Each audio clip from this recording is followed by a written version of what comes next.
वर्के सदा वर्के सदा वर्के सदा वर्के सदा वर्के किरीट सोमय्या किरीट सोमय्या किरीट करायचं काय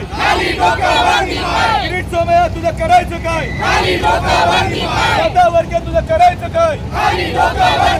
सदा वर्के तुझं करायचं काय। कल जो घटना हुई है हमारे राष्ट्रीय अध्यक्ष श्री शरद चंद्र पवार साहब के पर्सनल घर के ऊपर वो हमला हुआ है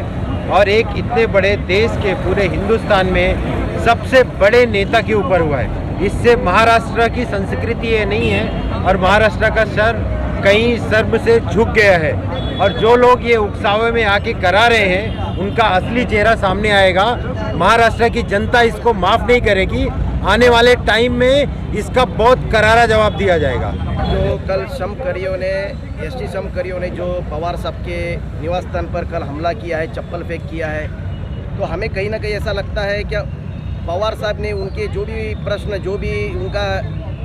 जो भी परेशानी हल करने की बहुत कोशिश की और जो भी मुद्दे रखे हुए हैं, तो ये एसटी कर्मचारियों को एडवोकेट सदा वर्ते ने हमें कहीं ऐसा लगता है उकसाया है, भड़काया है और इसके पीछे और भी कुछ अन्य साजिश है। तो हम पुलिस प्रशासन से निवेदन करेंगे कि इस साजिश के पीछे कौन है, इसका खुलासा और उसको कड़ी से कड़ी सजा मिले, ताकि फिर से कोई भी बड़े नेता, कोई भी हमारे नेता के पीछे या कोई भी हिंदुस्तान के नेता के पीछे ऐसा हमला, ऐसा निर्णय हरकत फिर से ना हो। हम ये गुजारिश करते हैं पुलिस प्रशासन से और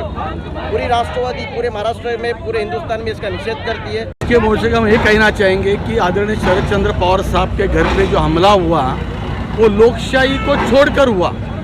लोकशाही में ऐसे कभी चीज़ें हुई नहीं कि आम लोग जाकर अपने इंडिविजुअल घर पे हमला करना, ये बहुत बड़ी हानिकारक बात है। और ये देश में जो आतंक मचाने का एक अलग तरीका जो अपनाया है लोगों ने, उसका निषेध होना बहुत ज़रूरी है, क्योंकि हमारा पूरा विश्वास न्यायपालिका के ऊपर है। न्यायपालिका ने हमको न्याय दिलवाया और न्यायपालिका के हिसाब से हम आगे बढ़ रहे हैं और आगे काम कर रहे हैं। जो हमारे एसटी कामगार हैं उनको हमने समाधानकारक न्यायपालिका से हमने न्याय दिया। लेकिन आज जो पूरे देश का नेतृत्व करने वाले आदरणीय शरद चंद्र पवार साहब है, इन्होंने पूरा जीवन न्यायपालिका के माध्यम से छोटे मोटे तख्त वर्गों को लेके चलाया है। लेकिन आज जो सदा वर्ते ने अपने पीछे से होकर उन्होंने जो भड़काऊ भाषण करके हमारे एसटी कामगारों को भड़काया और जिस तरीके से हमला करवाया, उसका पूरा निषेध करने के लिए आज मीरा भाईंदर के ओर से और पूरे हिंदुस्तान के ओर से हम उनका निषेध करते हैं। इसीलिए आज शरद चंद्र पवार साहब के जो हमला हुआ, ऐसा दोबारा हमला किसी भी नेता पे होना नहीं चाहिए, ये जताने के लिए आज हम यहाँ पे निषेध मोर्चा यहाँ पे निकाला हुआ है। आपने स्टेटमेंट सुना होगा, अजीत दादा ने गृह मंत्रालय के ऊपर भी आक्षेप लेते हुए उन्होंने बताया कि इस चीज के ऊपर जो बड़ी शक्ति है, कोई चीज है, उसका चौकसी करके उनके ऊपर कार्रवाई होना चाहिए। हमारा ये बोलना है कि सदा वर्के जैसे एक समाज के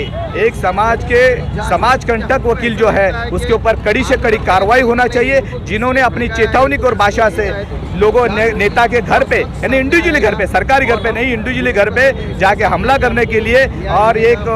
आतंकवादी ऐसा जैसा कार्रवाई करने की किया। इसलिए उनके ऊपर कार्रवाई होना चाहिए और उनके पीछे जो शक्ति है, जो सदा वर्ते को चला रहे या सदा वर्ते किसी का दलाल बन रहा है, उसके ऊपर वो दलाल जो बन रहा है उसके ऊपर कार्रवाई होने के लिए